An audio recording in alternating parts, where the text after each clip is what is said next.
Justice depends on truth. And in today's world, that truth often comes from forensic science. Forensics acts as a silent witness, providing objective facts that clarify what happened and who was involved. It's more than collecting evidence, it's about analyzing and interpreting it to reveal the story behind a crime. The principle, every contact leaves a trace, means perpetrators always leave something behind, no matter how small. Forensic scientists are trained to find and analyze these traces, transforming them into powerful evidence in court. Imagine a complex puzzle. Forensics is the guide that helps investigators connect the pieces. It can link a suspect to a crime scene, or prove their innocence. This science protects the innocent as much as it convicts the guilty, providing a neutral, unbiased voice. In this video, we'll explore how forensic science identifies, classifies, and individualizes evidence. We'll see how a single fiber or fingerprint can become the cornerstone of a legal case. Forensic science is where science directly serves society, ensuring justice is grounded in fact. It's a field that brings clarity and certainty to the legal process. By understanding its core concepts, we see how tiny details can make or break a case. Forensics is not just about solving crimes, it's about making sure justice is truly served. Let's dive into the fascinating world where science meets the law. The silent witness is ready to speak. The first step in forensic analysis is identification, figuring out what an unknown substance or item actually is. Whether it's a white powder, a stain, or a piece of metal, scientists use specific tests to determine its identity. For example, is a stain blood or just ketchup? Is a powder sugar or cocaine? Accurate identification is crucial.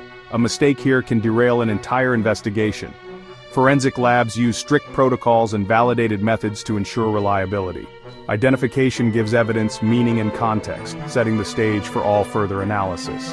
A single hair, for instance, must first be identified as human or animal before it can be linked to a suspect.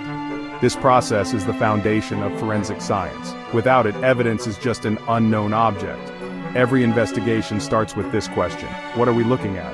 Only after identification can scientists move forward to more detailed analysis. It's the solid ground on which the rest of the case is built. Reliable identification means law enforcement, lawyers, and juries can trust the evidence. It's the first step toward uncovering the truth. After identification, forensic scientists aim for individualization, linking evidence to a single, unique source. This is the gold standard. Evidence that points to one person or object and no other. Fingerprints and DNA are classic examples. Their unique patterns make them powerful tools in court. Individualization is like finding the one key that fits a specific lock. It's achieved by analyzing features so unique, the chance of another match is virtually zero. This level of certainty can place a suspect at a crime scene, or clear them entirely. When a fingerprint or DNA profile matches, it's direct, objective evidence. Individualization transforms an investigation from a search for a type to a focus on one individual. It's the ultimate link between evidence and truth. Fingerprints have been the backbone of forensic identification for over a century. The unique ridges and patterns on our fingers never change, making each print one of a kind. Latent prints, often invisible, are revealed with powders or chemicals, then compared to databases like the FBI's IAFIS. If enough unique points match, the print is individualized to one person. DNA is another gold standard. Except for identical twins, everyone's DNA is unique. Even a tiny biological sample can yield a DNA profile, analyzed at specific regions called STRs. This profile is compared to suspects or searched in national databases like CODIS. A match means the probability of another person having the same profile is astronomically low. Both fingerprints and DNA provide near-certain proof of presence at a crime scene. These methods set the benchmark for forensic certainty. They're trusted because they're based on science that's repeatable and verifiable. In court, they're often the evidence that tips the scales. Individualization isn't just for fingerprints and DNA. It applies to tool marks and handwriting too. Tools like screwdrivers develop unique microscopic imperfections over time. When used in a crime, they leave marks that can be matched back to the specific tool. Forensic examiners compare these marks under a microscope, looking for a perfect match. Handwriting analysis works similarly. Everyone develops unique writing habits. Examiners compare questioned documents to known samples, searching for consistent, unique features. If enough similarities exist and no major differences, the writing can be individualized. These methods reveal the hidden signatures left behind by people and objects. Tool marks and handwriting can be crucial in cases of burglary, fraud, or forgery. They expand the reach of individualization beyond biology. Every mark tells a story. Sometimes it's the story that solves the case. Not all evidence can be traced to a single source. That's where classification comes in. Classification groups evidence by shared characteristics, like sorting laundry by color. A blue cotton fiber or a specific paint chip can't identify one person, but it narrows the field. Class evidence helps investigators build a case piece by piece, supporting or excluding suspects. For example, a paint chip might match only certain car models, focusing the investigation. The more class evidence points in the same direction, the stronger the case. Classification is essential for eliminating possibilities and corroborating other evidence.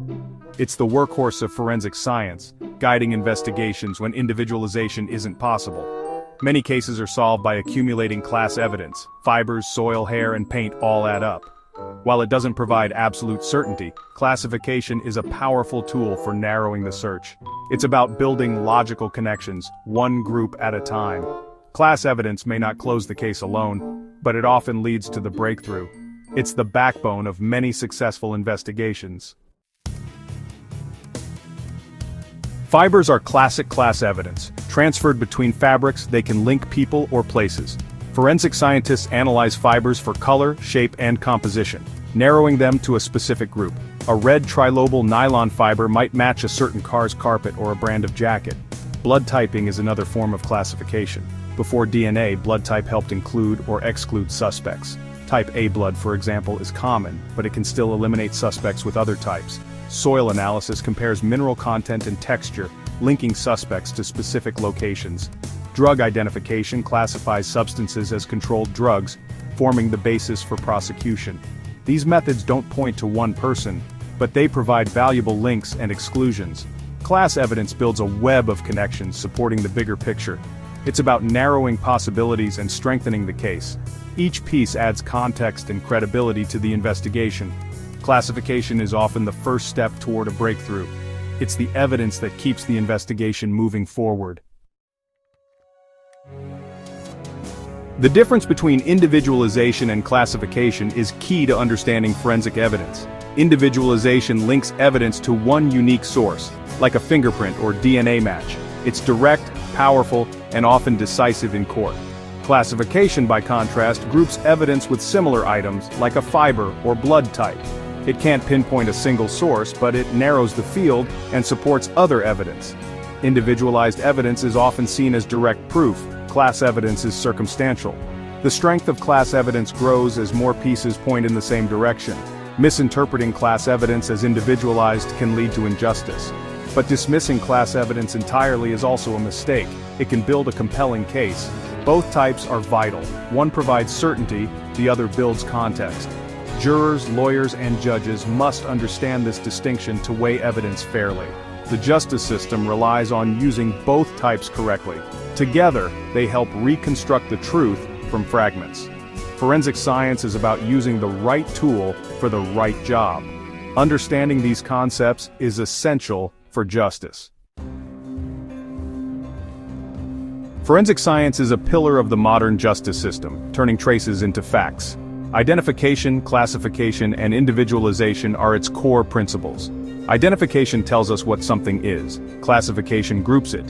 Individualization links it to one source. Class evidence narrows the field, while individualized evidence conceals a case. Understanding these concepts ensures evidence is used responsibly and ethically.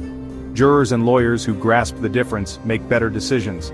Forensic science prevents both wrongful convictions and wrongful acquittals. It gives victims a voice and brings clarity to complex cases. From DNA to fingerprints, it provides the objective truth justice demands. Science, not speculation, should guide verdicts. Forensic science is the silent witness that helps justice speak.